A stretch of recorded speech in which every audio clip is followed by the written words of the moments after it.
Welcome back, everybody, to the Philadelphia Eagles franchise here on Madden 22. Today, the Birds head down to Duval in Jacksonville, Florida, in what could be a Super Bowl preview between two of the best teams in their conferences currently, the 8-4 Philadelphia Eagles and the 9-3 Jacksonville Jaguars, led by the Golden Boy, my doppelganger, Trevor Lawrence. So the Jaguars are really, really good. They made the Super Bowl last year, losing to Dallas, and they've been great again this year. And of course, they went out and acquired Kyle Pitts from Atlanta at the trade deadline. Currently, as it stands, we're 8-4. It's obviously been a wacky season, but things are looking up for us. We've won 8 of our last 10 games. The largest deficit in a loss this year is 6 points. I was last episode to the Browns in overtime, might I add. So we haven't lost any games badly, but the team has just been inconsistent, even though we keep finding ways to win. The offense has had their ups and downs. The defense at times has been a total mess, and at other times it's been unstoppable. So it's just been a weird season. That, along with all the injuries as well, no shortage of chaos. So as we look at this Jaguars team, obviously they're led by Kyle Pitts, who they got at the deadline and gave big money to. They also have Trevor Lawrence, who hasn't turned into a superstar level player, but he's been very consistent for them over his first 4 years, and most importantly, he's been a winner. They made the Super Bowl last year, and they're one of the best teams in the AFC yet again. The Jaguars have a great skill position group of James Robinson, DJ Chark, and Kadarius Franklin, and a lot of playmakers on defense with Josh Allen, Miles Jack, J.J. Watt, and Khalil Onabanjo, amongst others. I'm worried about James Robinson because he's a power back, and we struggle against power backs, but I'm going to put my focus stopping the pass. And then obviously on offense, we got to run the damn ball. So of course the injuries have been piling up as of recent. Last episode we had a few more, including Jabari Achebe, who got hurt again. I don't know how he's so unlucky. He has a 94 injury rating and has got hurt seemingly every week this year. So even though Achebe will be able to return by the time the regular season ends, I think our best move is just to sit him down for the regular season, don't let him get hurt again, and bring him back for the playoffs when we need him. It's also worth noting that our first-round pick, Edmund Orient's hidden development, has been revealed. He has superstar development. This has been revealed for like 5 or 6 weeks right at this point. I just haven't said anything about it, but there you go. He has superstar development. Currently, he is the acrobat superstar ability, but let me know what you think we should give him. Our other 2 hidden dev rookies, Mekhi Diggins and Hannibal Savage, have not had their dev traits revealed, and likely they won't until the end of the season. So here we go, Week 13 action in one of the bigger games left on the Eagles' schedule. Philadelphia currently sits at 8-4, a game back in the division and currently the 5 seed in the NFC, facing off against the reigning AFC champion 9-3 Jacksonville Jaguars. And also for storyline purposes, this is a battle of my previous 2 franchise teams, the Eagles this year and the Jaguars last year in Madden 21. So let's not waste any more time and hop into this matchup, as it'll be the Eagles who open up with the ball. So we'll get a look at quarterback Xander Vanderwall, who's really played well the past couple of weeks. You got to give him credit. 3rd and 1, Vanderwall scrambling with it, and he's nearly intercepted. That was right in Khalil Onabanjo's hands, but he was unable to hold on to it. Onabanjo had great hands in college back at Westlake, but was unable to pick that pass off. So here's the Jaguars now. Lawrence is intercepted. C.J. Thomas with the INT, so that time the corner is able to make the play. Thomas, also known for his hands and his ball skills, as that's his 4th interception of the season. Thomas hasn't quite been as good as last year when he picked off 10 passes, and he was better in coverage last year, but it's good to see him making a play there. As the Eagles have it back, there's Devontae Smith down the field, bringing it to the 9-yard line for a gain of 39. Devontae Smith having another fantastic season, in line for a major payday this coming off season. 1st and goal. Vanderwall with no time to throw it is sacked by Bryce Huff. There were like 3 defenders in the backfield. The Jaguars went for an all-out blitz, and it worked out. That'll make it a 2nd and goal now from the 17. About 6 minutes left in the quarter. Vanderwall scrambling to his left. He has open rushing room. Vanderwall is going to power his way into the end zone for a Philadelphia touchdown. Xander Vanderwall has some sneaky mobility. He's not a great runner, but he can move. So the Eagles are on the board as they now lead this game 7-0. The turnover directly leads to points, and now the Jaguars need to respond. Trevor Lawrence on 1st down goes up the middle. It's caught by Robinson, who is popped by Deshaun Elliott at the 38-yard line Bobby Wagner was the assignment there, and Wagner sort of misangled the route. 3rd and inches now at the 39. Lawrence looking to throw it. He tries to go short for Kadarius Franklin, but it's broken up by Richardson. So 4th and inches at the 39. The Jags are going to punt it. This is an odd call. I don't know why they would do that, but it's not a punt. They're going to fake it. Logan Cook, the punter, cannot get rid of it. He is sacked on the play by Winston Johnson. I think a punt there would have been a really bad call, but a fake punt is an even worse call. You have James Robinson, one of the best power backs in the league. All you got to do is give him the ball to get a foot, and they didn't do that. Odd play calling there by Urban Meyer, but he's known for doing odd things as Tazewell Hubbard opens up the drive, pushing his way forward for a gain of 15 yards. If the Eagles can capitalize off of that stupid call by the Jaguars and maybe score here again, make it a 2-score game before the end of the quarter, that'd be a pretty big deal. As on 2nd and 8, Vanderwall goes short for Smith, who gets a nice little spin move wrapped up at the 21-yard line by Jack and Griffin. The Eagles are moving it very nicely down the field here as they possibly try to make it 14-0 before the end of the quarter. Vanderwall on 1st down, backs up in the pocket, connects with Tykeem Keon, who brings it to the 9. And the Eagles' offense just seems to be in rhythm right now. This first quarter has been all Philadelphia. 2nd and goal. Again, it's Tykeem Keon with the touchdown. And the Eagles extend the lead as it's now 14-0. About as picture-perfect of a quarter as you could ask for there for the Birds. But Jacksonville still looking to respond here with 36 seconds left in quarter number 1. 5-wide set. Lawrence goes short, and it will be caught by the backup tight end, Hockett. Cleveland Furrow is hurt on the play, but it doesn't look to be a very serious injury. He'll probably be fine. So the Jags have it back on 1st down. Lawrence goes short for Kadarius Franklin, the speedster. Another former Westlake Hornet. Both of these teams have drafted a ton of Westlake players, and it's good to see all of them turning into good pros as we wrap up the first quarter. The Eagles have been great on both sides of the ball so far. They lead this game 14-0. The offense is clicking. The defense is forcing turnovers. We'll see if Philadelphia can carry that over here into the second quarter as it's Kadarius Franklin again open, wrapped up by Johnson and Onwosu. So the Westlake receiver is wrapped up by 2 former Westlake defenders. How fitting. Now at the 26, 1st down, play action fake for Robinson. Trevor Lawrence connects with DJ Chark, who has it up a 1. We know Chark very well on this channel from our Jaguars franchise last year, where Chark, among others on this team, developed into a superstar. 1st and goal now. The Jags looking to find the end zone as it's going to be a play action fake for Robinson. Lawrence looking for the back of the end zone. That should have been picked. Looked like that was in his hands. I don't know why the Jaguars are throwing it. They seem to have no trust in James Robinson right now, which is odd to me. He's only gotten the ball a couple of times today. 2nd and goal. Again, it's a pass. This time it does work. It's hauled in by Kyle Pitts, the tight end, for the touchdown. And the Jacksonville Jaguars are on the board. Back in the game as it's now 14-7. Jacksonville needed that one bad, or else this could have turned into a blowout. So now the Jags look to keep going as they get the stop there. Dropped by Miles Jack, so the Eagles have to punt it. And the Jaguars get it back. It's been a pretty good second quarter here for the Jaguars of Duval County as James Robinson powers his way forward for a gain of 19. See, when James Robinson gets the ball, good things happen for the offense. I guess Urban Meyer's not a James Robinson fan, as we figured out in real life.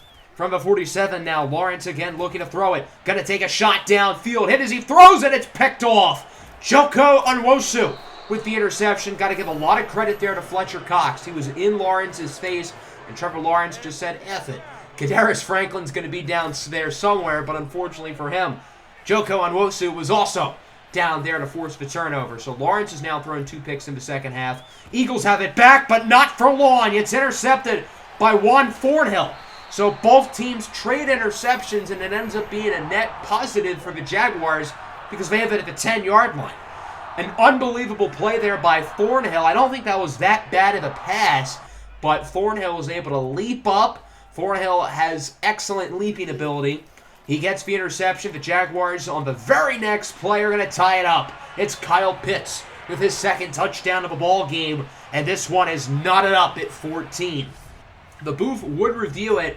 It's kind of close, but the play would stand, so the Kyle Pitts touchdown does count.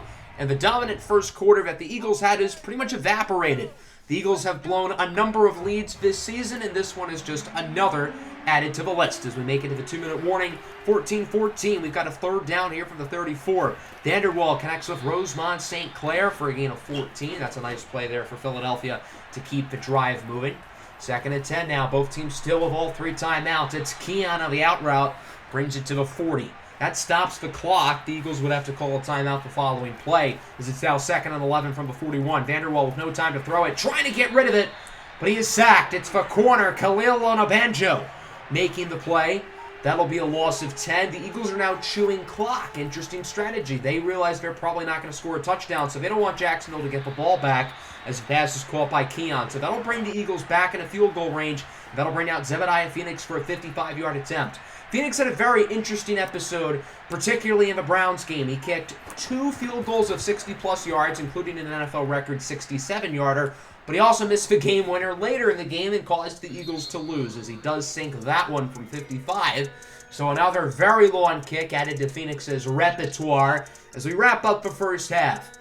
17-14, your score. The Eagles have the lead. Philadelphia dominated the first quarter, but Jacksonville stood tough in the second, and it looks like we're going to have a ball game.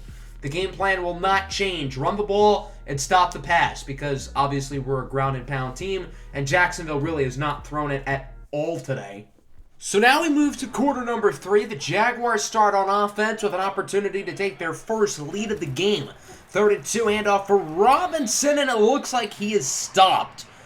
94, Tim Settle is there to bring him down, so the Eagles' run defense comes up clutch.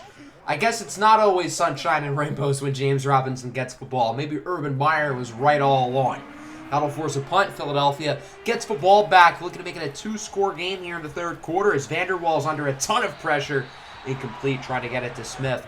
Great coverage, great pass rush there by the Jaguar defense, so the Eagles are forced to punt it, and Jacksonville has it back. 3rd and 6 here for Trevor Lawrence and the boys. Lawrence looking to throw it under pressure. He is sacked on the play by Josh Uche for a loss of 11. So Uche gets the big sack. That forces another punt. So far, both defenses are really playing well here in the 3rd quarter. And now, Vanderwall and the offense look to respond as Vanderwall scrambles to his left. Another nice run as he slides out of bounds at the 30-yard line. A big run there for Xander Vanderwall, and Philadelphia now has it in field goal range. But they have aspirations of more than a field goal. They need to find that end zone, make it a 2-score game. 1st and goal. Vanderwall on the run, connects with Delshawn Callaway-Riley, who brings it to the 4-yard line. Good job by him to keep both feet in bounds. But not so fast. The Jaguars think otherwise. They're going to throw the challenge flag. So as we look at the replay here, it does look like Callaway-Riley drags them both in. Great footwork by Delshawn Callaway-Riley, so the play stands. Jacksonville loses their timeout.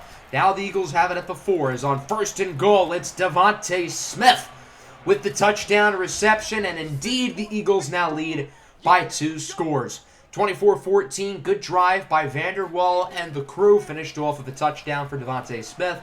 Now it's 24-14. The Jags looking to respond, but it's going to go the other way. Another interception for Thomas, his 2nd of the game. So C.J. Thomas has now picked off Trevor Lawrence twice in this matchup. Lawrence has thrown 3 interceptions total, and Lawrence has done a good job this year of avoiding interceptions, but obviously not today. He's gone for more of a gunslinger approach in this matchup, and it has backfired. So the Eagles force the turnover. They have it back on offense. As on 2nd and 8, it's Devontae Smith again, trying to outrun Onabanjo. He gets about 20. Nice play there for Smith, and the Eagles are continuing to get that momentum back just like they had in the 1st quarter. Handoff here for Tazewell Hubbard. He has blocks. Hubbard down the field, tries to stiff arm Shaq Griffin.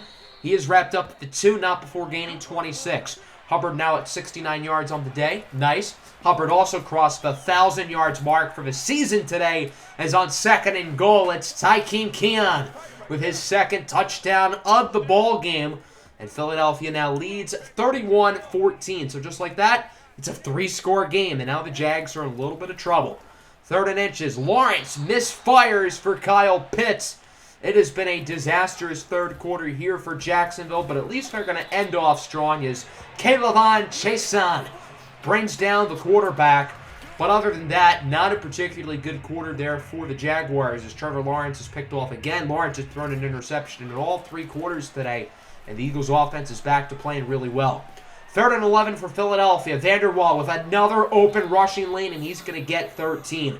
Vanderwall's not normally this good of a runner, but he's had 3 really good runs today that have either saved drives or have directly led to touchdowns. 3rd and 8 now from the 30. Vanderwall with a dime. What a catch by the rookie, J.T. DeMarco, who was able to keep both feet in bounds. A great catch by DeMarco, a rookie out of The Ohio State University. 3rd and 3 now, handoff for Hubbard, and he is short. Nice tackle there by Cornelius Kelly, a 7th rounder a couple years ago out of Westlake. Never started in college. He was a walk-on, but has been a very solid player in the pros here with Jacksonville. 4th and inches, Eagles going to go for it. Vanderwall calls for an audible. He has Smith wide open, but misses the throw. That's a touchdown if Xander Vanderwall makes that throw. There was no safety back. Jacksonville had everybody in the box. Smith was wide open. And now Trevor Lawrence misses a throw on the following possession, trying to get it to Henry Hockner. That was a 3rd and 10. Now a 4th and 10. The Jaguars feel like they have no choice but to go for it. 5.5 minutes to go. 31-14. It's going to be Travis Etienne who's wide open. Etienne down the field. It's a foot race between him and Simmons. And it's Etienne with the touchdown. Travis Etienne and Isaiah Simmons raced each other in college. I remember there was a video of it. I don't remember who won. I know they had like identical 40 times, but this time in the game, it's Etienne who wins the foot race. It's now 31-21. Eagles have it back, trying to chew some clock as DeMarco is wide open. Brings it to the 44, wrapped up by Shaq Griffin. Smart heads-up throw there by Vanderwall to dump it off to the open receiver and let DeMarco make the play with his legs. 1st and 10 now, handoff for Tazewell Hubbard, who has room. Hubbard down the field. He's going to beat Thornhill, and it's a touchdown. 44-yard score for Tazewell Hubbard. And the Jaguars are in real trouble now, down by 3 scores with under 4 minutes to go. Not a good spot to be in if you're the Jags. So they pretty much need a miracle at this point. That starts the big drive from Trevor Lawrence here as he gets to Pitts, who is hit hard by Joko Nwosu at the 50. Kyle Pitts has scored twice. I'm sure he would love a hat trick here. Following play, just over 3 to go from the 50. Lawrence alone in the backfield looking to throw it as he will go short for Etienne. Gets by a defender. What a block there by Hockett, who just annihilated the defender. And Etienne is out of bounds at the 33-yard line. Following play now, Lawrence again looking to throw it. He goes short. It's caught by Kyle Pitts trying to truck the defender. He has it at the 17-yard line. Nice play there for Pitts, who's had a quiet second half, but has a couple nice catches on this possession. And now we make it to the 2-minute warning. 3rd and 11 from 17. Minute 59 to go. Jags with 2 timeouts. Eagles with all 3. Lawrence looking for the corner of the end zone. It's dropped. Nehemiah Richardson had a couple hands on it, but was unable to make the play. So that'll make it a 4th and 11 now. The Jaguars have no choice but to go for it as Lawrence has an open man. It's Pitts. What a catch. Kyle Pitts with the hat trick. His 3rd touchdown of the game. I hope you started him in fantasy. But if you have him in fantasy, why the hell would he be on your bench in the first place? So now the Jags have to go for an onside kick to keep the game alive. It's going to be recovered by Tykeem Keon. And that should be the dagger. 38-28 is your final. This is a big win here for the Philadelphia Eagles against a really good Jaguars team on the road. Obviously, the Jags made the Super Bowl last year, and they're probably better than they were a year ago. So for Philadelphia to win this game is certainly a big deal to show that they can beat the league's best on the road. So both teams are now 9-4. A big victory here for the Eagles, who now definitely have the inside track at least a wild card spot in the NFC. Overall, I thought we played really well. Even though we allowed 28 points, I thought our defense played pretty good. Our pass coverage, for the most part, was solid outside of the final 5 minutes. We were forcing turnovers. Trevor Lawrence was picked off 3 times. Our run defense was good as well. So overall, even though Trevor Lawrence threw for 4 touchdowns, I thought our pass defense was pretty solid. Xander Vanderwall was pretty good. He had a couple bad throws, including that horrible interception. But other than that, he was pretty good. 20 of 32, 254, and 3 touchdowns. Tazewell Hubbard was a man amongst boys in the second half, and we really ran the ball well in the second half, which propelled us to the win. Kyle Pitts scored 3 times for the Jags, 2 for Keon, 1 for Smith on our side. And then defensively, we only had 1 sack today. That was by Josh Uche. They got to the quarterback 3 times, but we intercepted their QB 3 times, including 2 for C.J. Thomas. So as we simulate the week, next up on the schedule, we have the 2-11 Seattle Seahawks. Not a lot has changed in the playoff picture. Dallas still won. They're still a game ahead of us. Jacksonville, for what it's worth, remains as the 3 seed. So as we look at our last four games, we have Seattle, the Bears, the Saints, and the Ravens. The Bears and the Ravens are good. The Seahawks and Saints are not. As for Dallas, who's a game ahead of us, they have the Niners and Bengals, who are both pretty solid. The Panthers and football team, not so much. I think Dallas' schedule is slightly easier than ours, but not by much. Even though Dallas is ahead of us by a game, we beat them twice. So if we were to have the same record, we would have the head-to-head tiebreaker. So that's going to wrap up today's episode. Next time, we're going to play against the Seattle Seahawks. I also have a prospect profile, most likely planned for the next episode. I was going to have a prospect profile today, but I've been working super hard on NFL draft content for the second channel, of course, with the draft being next week. If you're not already subscribed to the second channel, make sure to click the link in the description. You'll find it there. Make sure to hit the like button here on the video. Make sure to subscribe to this channel as well. Hope everybody enjoyed. Peace out.